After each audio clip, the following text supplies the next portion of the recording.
City Ravi ಬಳಸಿದ ಪದದಿಂದ ನನಗೆ ನೋವಾಗಿದೆ ಅಂತ ಸಚಿವೆ ಲಕ್ಷ್ಮಿ ಹೆಬ್ಬಾಳ್ಕರ್ ಅವರ ಪುತ್ರ ಮೃಣಾಲ್ ಹೆಬ್ಬಾಳ್ಕರ್ ಹೇಳಿದ್ದಾರೆ. ಮಹಿಳಾ ಸಚಿವೆಯನ್ನ ನಿಂದಿಸಿ ಬಿಜೆಪಿ ಈಗ ಸಂಭ್ರಮಿಸ್ತಾ ಇದೆ. ಬಿಜೆಪಿಯವರ ಅಕ್ಕ ತಂಗಿಯ ಬಗ್ಗೆ ಮಾತಾಡಿದ್ರೆ ಏನ್ ಮಾಡ್ತಿದ್ರು? ಮಹಿಳೆಗೆ ಅವಾಚ್ಯವಾಗಿ ನಿಂದಿಸೋದೇ ನಿಮ್ಮ ಸಂಸ್ಕೃತಿನ ಅಂತ ಪ್ರಶ್ನೆ ಮಾಡಿದ್ದಾರೆ ಮೃಣಾಲ್ ಹೆಬ್ಬಾಳ್ಕರ್. ಈ ರೀತಿಯ ನಿಂದನೆ ಸರಿಯಲ್ಲ ಅಂತ ಆಕ್ರೋಶ ವ್ಯಕ್ತಪಡಿಸಿದ್ದಾರೆ. ಸಚಿವೆ ಲಕ್ಷ್ಮಿ ಹೆಬ್ಬಾಳ್ಕರ್ ಅವರ ವಿರುದ್ಧ ಅಸಂವಿಧಾನಿಕ ಪದವನ್ನು ಬಳಸಿರ್ತಕ್ಕಂಥ ಸಿಟಿ ರವಿ ಅವರನ್ನ ವಜಾ ಮಾಡಬೇಕಂತ ಆಗ್ರಹಿಸಿ ಇವತ್ತು ಸಾಕಷ್ಟು ಸಚಿವೆ ಹೆಬ್ಬಾಳ್ಕರ್ ಅವರ ಬೆಂಬಲಿಗರು ಪ್ರತಿಭಟನೆಯನ್ನು ಮಾಡಿರುವಂಥದ್ದು. ಅದ್ರ ಜೊತೆಗೆ ಎಲ್ಲ ಬೆಳವಣಿಗೆಗಳ ಬಗ್ಗೆ ಮಾತಾಡೋಕೆ ನಮ್ಮ ಜೊತೆಗೆ ಸ್ವತಃ ಸಚಿವೆ ಹೆಬ್ಬಾಳ್ಕರ್ ಅವರ ಪುತ್ರ ಇರ್ತಕ್ಕಂಥ ಮೃಣಾಲ್ ಹೆಬ್ಬಾಳ್ಕರ್ ಇದ್ದಾರೆ. ಅವ್ರನ್ನೇ ಮಾತಾಡ್ಸೋಣ. ಸೊ 2-3 ದಿನದ ಬೆಳವಣಿಗೆ ನೋಡತ್ತೀರಿ, ಈ ಎಲ್ಲ ಬೆಳವಣಿಗೆ ಬಗ್ಗೆ ನಿಮ್ಮ ಮೊದಲ ರಿಯಾಕ್ಷನ್? ಮೊದಲನೇದಾಗಿ ಒಂದು ಹೇಳಲಿಕ್ಕೆ ಬಯಸ್ತೀನಿ, ಭಾಳ ಒಂದು ಬೇಜಾರಾದ ಸಂಗತಿ. ಯಾಕಂದರೆ ಇವತ್ತು ನಾನೊಬ್ಬ ಮಗ ನಮ್ಮ ತಾಯಿಯವ್ರಿಗೆ. ಆದರೆ ನಮ್ಮ ತಾಯಿ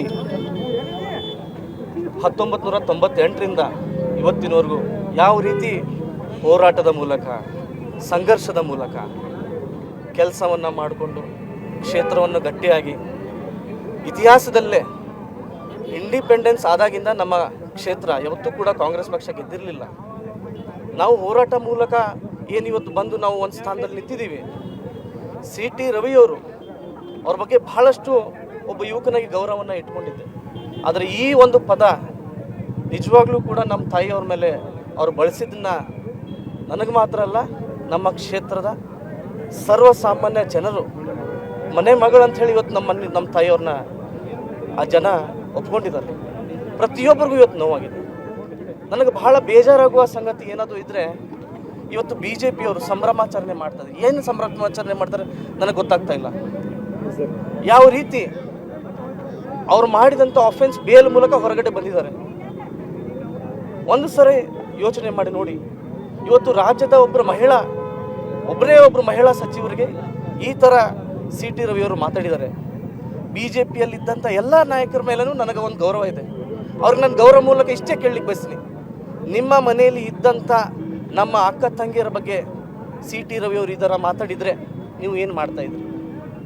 ಇವತ್ತು ನಾನು ಕೂಡ ಒಬ್ಬ ಮಗ, ಅದರ ಮಗನಾಗಿ ನಾನು ಮಾತಾಡ್ತಿಲ್ಲ, ಕ್ಷೇತ್ರದ ಪ್ರತಿಯೊಬ್ಬರ ಧ್ವನಿಯಾಗಿ ಇವತ್ತು ನಾನು ಮಾತಾಡ್ತೀನಿ. ನನ್ನದೂ ಒಂದು ಸ್ಥಾನದಲ್ಲಿದ್ದು ತಾವು ಒಮ್ಮೆ ಯೋಚನೆ ಮಾಡಿ ನೋಡಿ.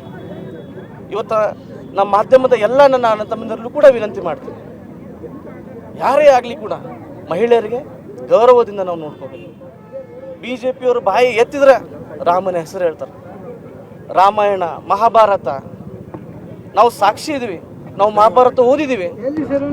ಒಂದು ಸರಿ ಹೆಣ್ಣಿಗೆ ಅವಮಾನ ಮಾಡಿದ್ರೆ ಯಾವ ರೀತಿ ಆಗುತ್ತೆ ಅನ್ನೋದನ್ನು ಮಹಾಭಾರತ ನಮಗೆ ತಿಳಿಸ್ಕೊಟ್ಟಿದೆ. ಇದೇ ಥರ ಈ ಬೆಳಗಾವಿ ಜಿಲ್ಲೆಯಲ್ಲಿ ಇದ್ದಂಥ ಒಬ್ಬ ಬಿ ಜೆ ಪಿ ನಾಯಕ 2023ಕ್ಕಿಂತ ಮುಂಚೆ ನಮ್ಮ ತಾಯಿಯವ್ರ ಬಗ್ಗೆ ಕೆಟ್ಟದ ಮಾತಾಡಿದಾಗ ಇವತ್ತು ಜನ ಆಶೀರ್ವಾದ ಮಾಡಿದ ನಂತರ ಇವತ್ತು ಅವರು ಸಚಿವರಾಗಿದ್ದಾರೆ. ಗೃಹಲಕ್ಷ್ಮಿ ಅನ್ನೋ ಒಂದು ದೊಡ್ಡ ಯೋಜನೆಗೆ ಇವತ್ತು ರಾಜ್ಯಾದ್ಯಂತ ಒಳ್ಳೆ ಕೆಲಸ ಮಾಡ್ತಾ ಇದ್ದಾರೆ. ಆದರೆ ಬಿ ಜೆ ಪಿಯವರ ಸಂಸ್ಕೃತಿ ಇದೇನಾ?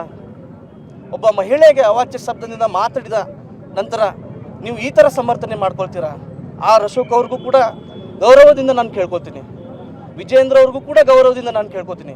ಎಲ್ಲೋ ನನ್ನ ಮನಸ್ಸು ನನಗೆ ಹೇಳ್ತಾ ಇದೆ, ಅವರಿಬ್ಬರು ನಾಯಕರು ಸಿ ಟಿ ರವಿಗೆ ಮನಸ್ಸಲ್ಲಿನೇ ಚೀತು ಅಂತ ಹೇಳ್ತಿರ್ಬೋದು, ಆದರೆ ಬೇರೆ ಹೈಕಮಾಂಡ್ ಪ್ರೆಷರ್ನಿಂದ ಇವತ್ತು ಅವ್ರ ಸಮರ್ಥನೆ ಅವ್ರು ಮಾಡ್ತಾ ಇದ್ದಾರೆ.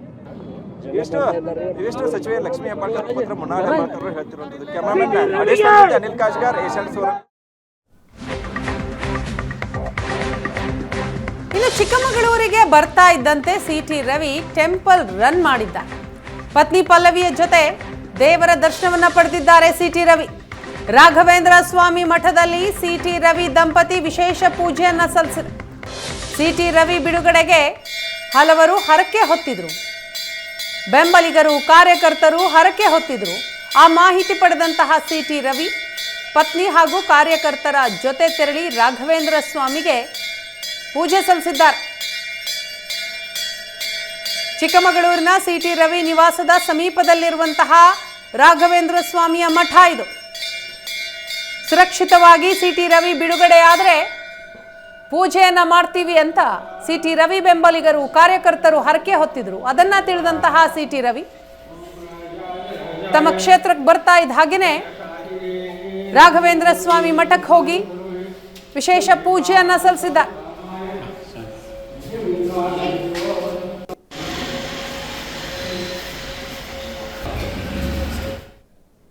ಸೊ 2-3 ದಿನದ ಬೆಳವಣಿಗೆ ನೋಡತ್ತೀರಿ, ಈ ಎಲ್ಲ ಬೆಳವಣಿಗೆ ಬಗ್ಗೆ ನಿಮ್ಮ ಮೊದಲ ರಿಯಾಕ್ಷನ್? ಮೊದಲನೇದಾಗಿ ಒಂದು ಹೇಳಲಿಕ್ಕೆ ಬಯಸ್ತೀನಿ, ಭಾಳ ಒಂದು ಬೇಜಾರಾದ ಸಂಗತಿ.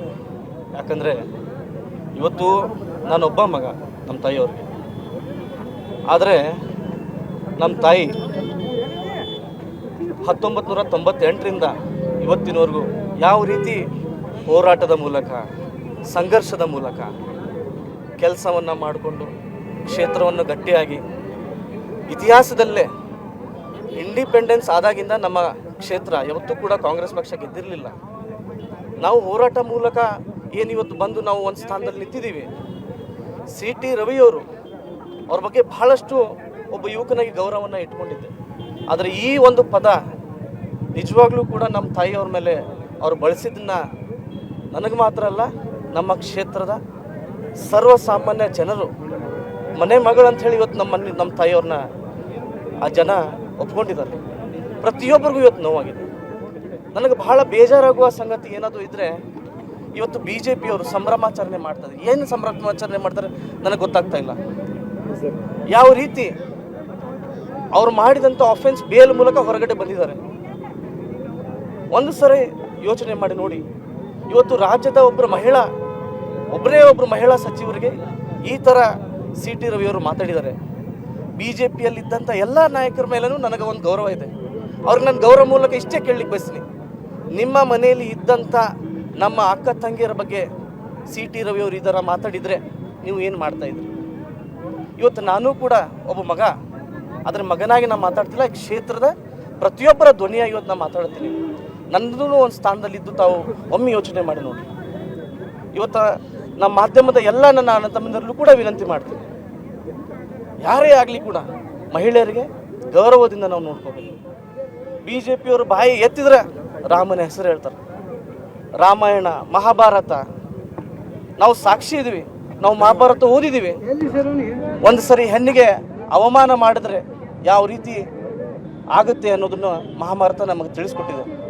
ಇದೇ ಥರ ಈ ಬೆಳಗಾವಿ ಜಿಲ್ಲೆಯಲ್ಲಿ ಇದ್ದಂಥ ಒಬ್ಬ BJP ನಾಯಕ 2023ಕ್ಕಿಂತ ಮುಂಚೆ ನಮ್ಮ ತಾಯಿಯವ್ರ ಬಗ್ಗೆ ಕೆಟ್ಟದ ಮಾತಾಡಿದಾಗ ಇವತ್ತು ಜನ ಆಶೀರ್ವಾದ ಮಾಡಿದ ನಂತರ ಇವತ್ತು ಅವರು ಸಚಿವರಾಗಿದ್ದಾರೆ.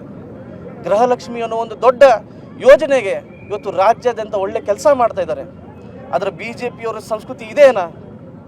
ಒಬ್ಬ ಮಹಿಳೆಗೆ ಅವಾಚ್ಯ ಶಬ್ದದಿಂದ ಮಾತಾಡಿದ ನಂತರ ನೀವು ಈ ಥರ ಸಮರ್ಥನೆ ಮಾಡ್ಕೊಳ್ತೀರಾ? ಅಶೋಕ್ ಅವ್ರಿಗೂ ಕೂಡ ಗೌರವದಿಂದ ನಾನು ಕೇಳ್ಕೊತೀನಿ, ವಿಜೇಂದ್ರ ಅವ್ರಿಗೂ ಕೂಡ ಗೌರವದಿಂದ ನಾನು ಕೇಳ್ಕೊತೀನಿ. ಎಲ್ಲೋ ನನ್ನ ಮನಸ್ಸು ನನಗೆ ಹೇಳ್ತಾ ಇದೆ, ಅವರಿಬ್ಬರು ನಾಯಕರು CT ರವಿಗೆ ಮನಸ್ಸಲ್ಲಿನೇ ಚೀತು ಅಂತ ಹೇಳ್ತಿರ್ಬೋದು, ಆದರೆ ಬೇರೆ ಹೈಕಮಾಂಡ್ ಪ್ರೆಷರ್ನಿಂದ ಇವತ್ತು ಅವ್ರ ಸಮರ್ಥನೆ ಅವ್ರು ಮಾಡ್ತಾ ಇದ್ದಾರೆ. ಇವಿಷ್ಟು ಸಚಿವೆ ಲಕ್ಷ್ಮೀ ಹೆಬ್ಬಾಳ್ಕರ್ ಪುತ್ರ ಮುನ್ನಾಳ್ ಹೆಬ್ಬಾಳ್ಕರ್ ಹೇಳ್ತಿರುವಂಥದ್ದು. ಕ್ಯಾಮರಾಮನ್ ಅನಿಲ್ ಕಾಜ್ಗಾರ್, ಏಷ್ಯಾನ್ ಸೋರಂ.